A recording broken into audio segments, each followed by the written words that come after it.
everybody, Rebecca here for the January 2023 budget review. It's the first budget for 2023 and I'm excited for it.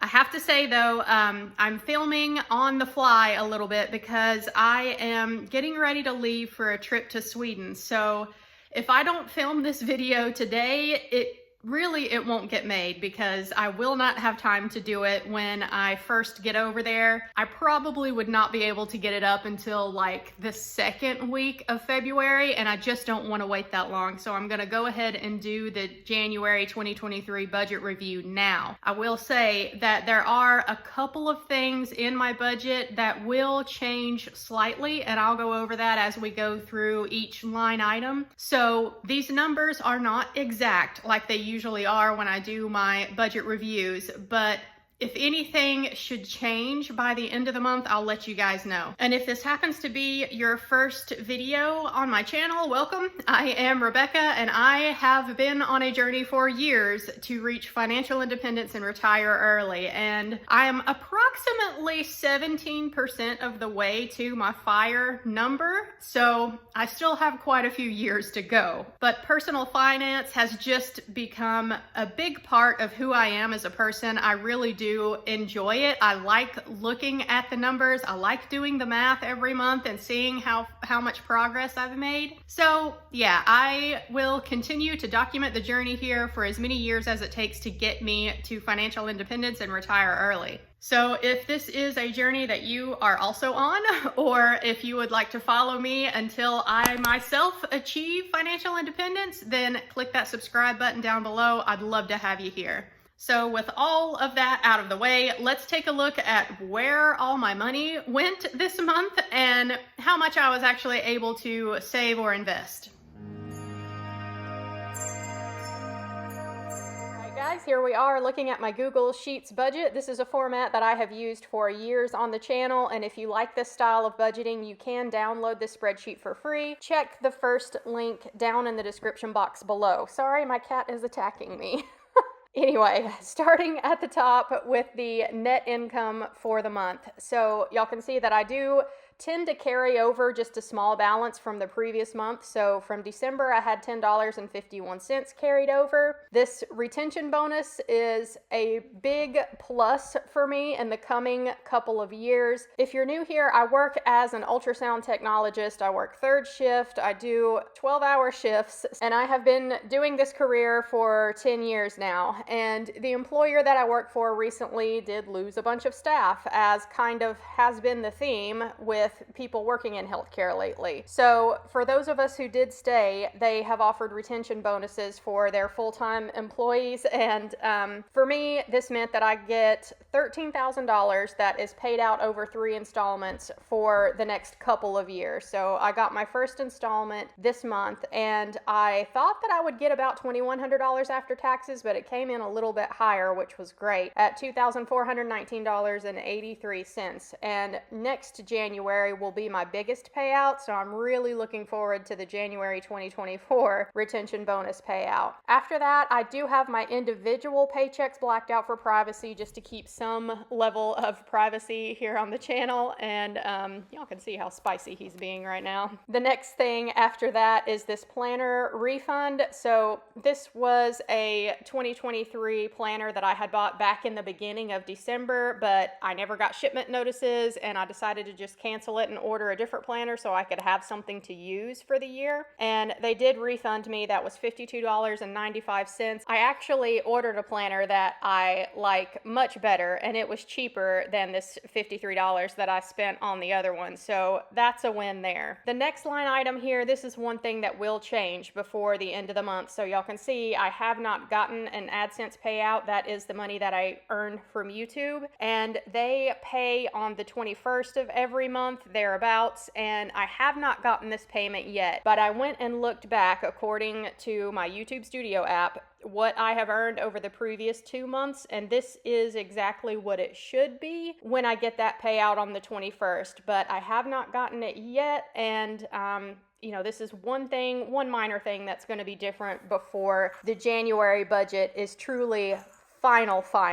But again, with me flying out to Sweden soon, I knew if I didn't do this video today, then it would not get done anywhere near on time. So I decided to go ahead and make it, and I'll just let you guys know the things that are going to be different as we go along. The last line item here is my Fidelity credit card rewards. I get 2% cash back on my Fidelity card, which is my main credit card that I use. Pay it off in full every month, never pay interest on the thing. So for January, I earned $62.95 from all of the purchases I made in December, which is nice. That automatically goes back into my Fidelity investing account. So y'all can see the totals here at the bottom. I had expected to bring in a little over $7,600 for the month, which is a great month for me because of this retention bonus. And I actually brought in $7,880.84. So more than what I expected, but this is mostly due to the fact that I underestimated how much I was going to actually get from this retention bonus payout. So I do try to be conservative where possible. Moving down into my bills and spending section of the budget here.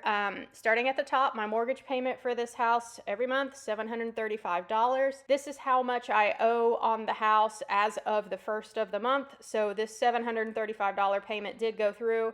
I now owe just slightly less than $129,000 for this house. So the vast majority, you can see, is still going towards interest, but I did just purchase this house in February of 2022, and it's a 30-year fixed rate at 3.88%. So yeah, most of the payments right now are going towards that interest, but that's okay. At least I have a nice low fixed rate mortgage. And at some point, I may start throwing a little extra money at this mortgage. We'll just see how things go with the markets. It's been a very rough year for the stock market. So as soon as I am able to, my main focus is going to be investing as aggressively as I possibly can. If and when I decide to work on the mortgage later, that's going to be down the road from now. Right now, I need to focus on investing as much as possible since I am only about 17% of the way to my FIRE number. I would like to shovel in as much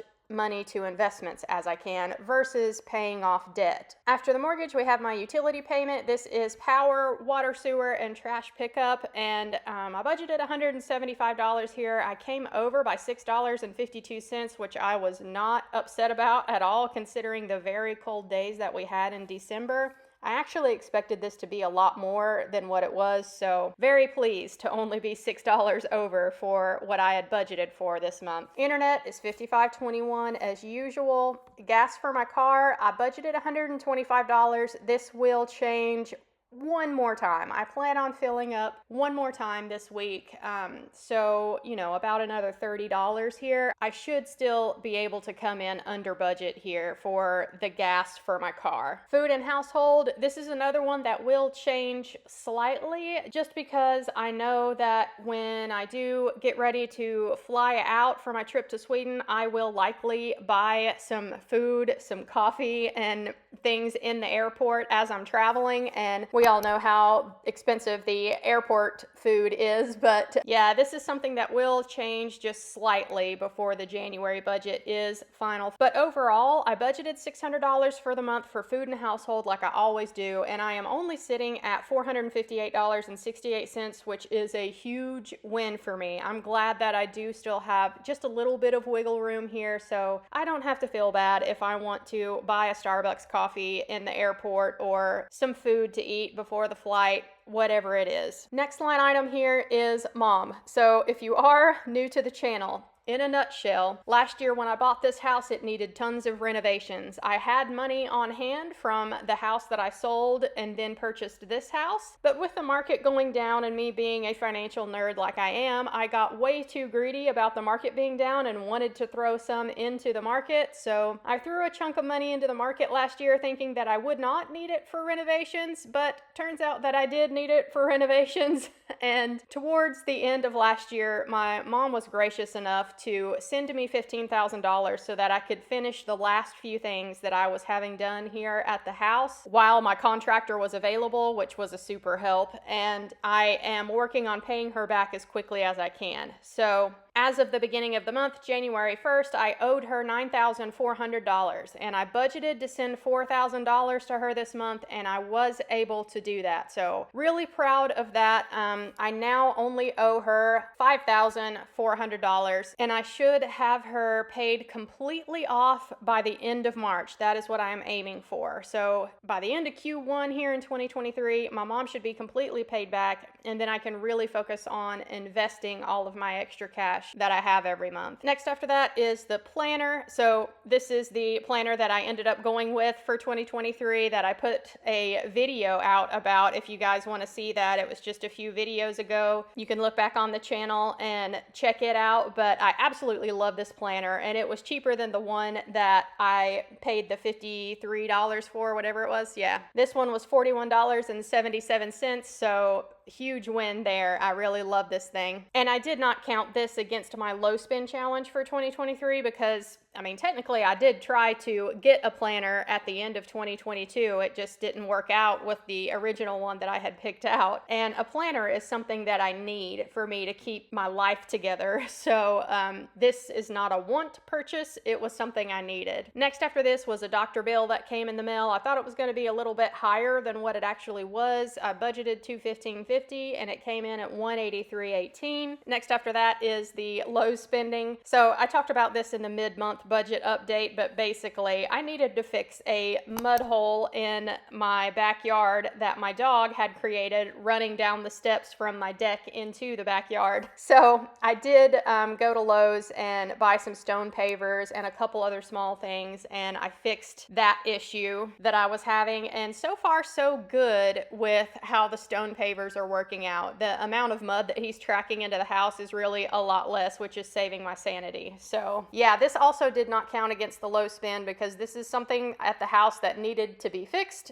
and I fixed it. Next after that is the personal spending line item. So for my low spend challenge for 2023, I am hoping to not spend any more than $2,000 for the year on personal spending, which means that roughly I have $170 a month that I could spend if I want to. And for January, I spent $139.15. A lot of this was just some few last minute items for my trip to Sweden. I also got some bras and underwear, and while you could argue some of those things are a need, I just went ahead and threw it into the personal spending column. It's fine. I'm still under budget here, so that worked out well. I budgeted the $170 and I came in at just under $140. So next month for February, I will subtract this amount that I actually spent from the $2,000. That way I can kind of keep track as the year goes on how much personal spending money I have left for the year, and that way I can kind of keep myself in check, so that even if I do go over my $170 limit for 1 month, that's okay. I'll just have to readjust the remaining months for the year to see how much I can actually spend month to month and not go over this $2,000 budget that I set for myself for the year. And if I can stick to this, y'all, this is going to be a huge win because, as you know, I did that video at the end of December which talked about my total Amazon spending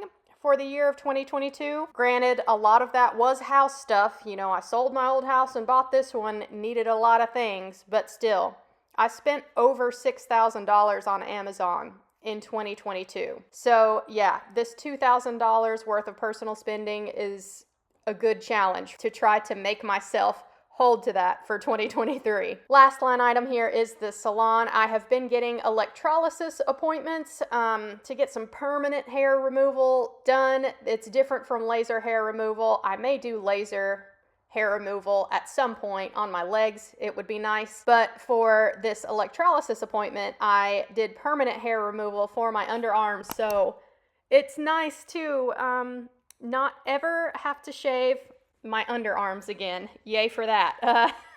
Totally worth it. And I think that I am finished with these appointments now. I may have to go back another time or two if I do have some regrowth that occurs, but I'm not going to budget for any more salon visits in the future. I think that we're finished now. So I budgeted $160. It's $80 every time I go, and I came in right on target at $160. So y'all can see for the total at the bottom here, I actually came in under budget budget here, which is nice. I budgeted for almost $6,300 worth of spending, and I came in just under $6,100 for the month. As for my debt section, I only have one non-mortgage debt left, which is my car payment, and y'all can see as of January 1st, I owed $25,517.50. I made my $555 car payment that I make every month. This is not my minimum payment, but it's what I like to pay, so that way I can hopefully have the balance drop by $1,000 every couple of months.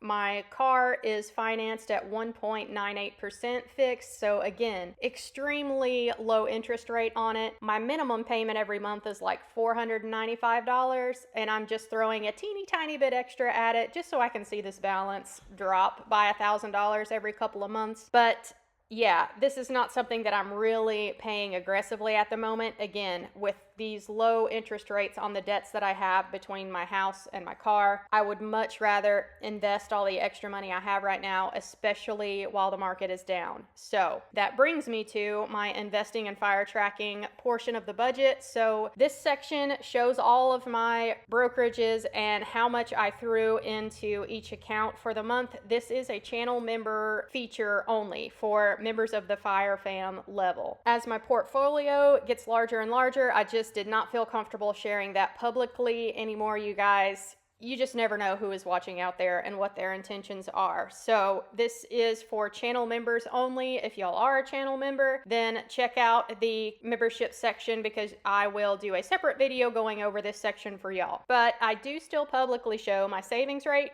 for the month and my am I financially independent yet, my percentage progress towards my fire number. So y'all can see that for the month, my savings rate ended up being 19.21%, which is not terrible. But if y'all have been with me for a little bit on the channel, then you know I did put out some 2023 financial goals videos. And one of the financial goals that I have is once I get my mom paid back and barring any larger expenses from month to month, like a big trip to Sweden, for example, I would like to keep the savings rate at or above 50% for 2023. So after March, when I'm planning on having my mom paid back, I want to get this savings rate up to at least 50% every single month, unless I take a trip to Sweden. But yeah, I think this is a goal that I can achieve, and that's what I'm going to work on for 2023. The time is approaching where I really do need to start shoveling all my extra money to my portfolio if I want to actually achieve this goal of reaching financial independence and retire early. So that's how I'm going to make it happen, and y'all can hold me to it when we get there. But for right now, January 2023, I am only 16.81% of the way towards my financial independence number. So still have quite a ways to go. This is why I want to invest aggressively. So lastly here, for the totals for the month, y'all can see here that I actually have a good chunk of change left over here for the month. I have $1,190.02 that should roll over into February, barring whatever extra spending here I'm going to do at the airport and getting another tank of gas before the month is over. Plus, I do have that YouTube paycheck coming in.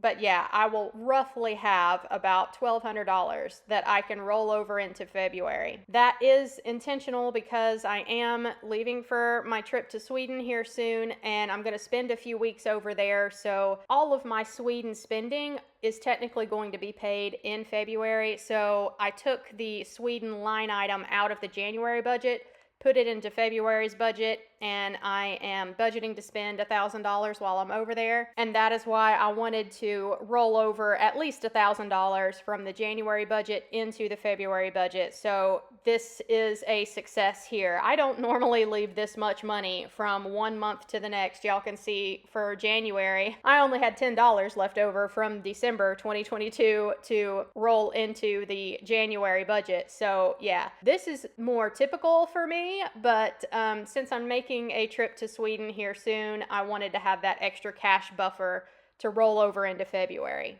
Okay guys, that should cover it for the January budget. Please forgive the harsh lighting and everything. Like I said, I am just trying to film these videos really quickly while I have a chance to do so and get them edited and uploaded before I leave for my trip to Sweden. So I hope that you enjoyed this one. If you are a channel member, take a look in the membership section for that fire and investing portion of the budget. And also for channel members, I am doing the annual budget review. If you saw my annual 2023 budget plan, I'm going to actually reconcile that month to month with you guys too. So that way we can see if I'm sticking to my annual goals that I set for myself. So that does it for this budget review. The first month of 2023 is already over, and that's amazing to me. Time just seems to be flying by. I feel like 2022 was just a whirlwind year, and 2023 is also full of big changes for me. So yeah, if this is your first video on my channel, welcome. But the whole reason for the trip to Sweden is, yes, to have a vacation and enjoy some time off of work, but I'm also getting married while I'm over there. My fiance is Swedish, so this is going to be an extra special trip for me. And yeah, stay tuned for the February budget to see how much I ended up spending while I was over there. That should be an interesting one. So again, I hope you guys enjoyed it. Leave me a like down below. And if you made it all the way to the end of this one, I appreciate you guys as always. Subscribe to join the journey, and I will catch you in my next video. Bye guys.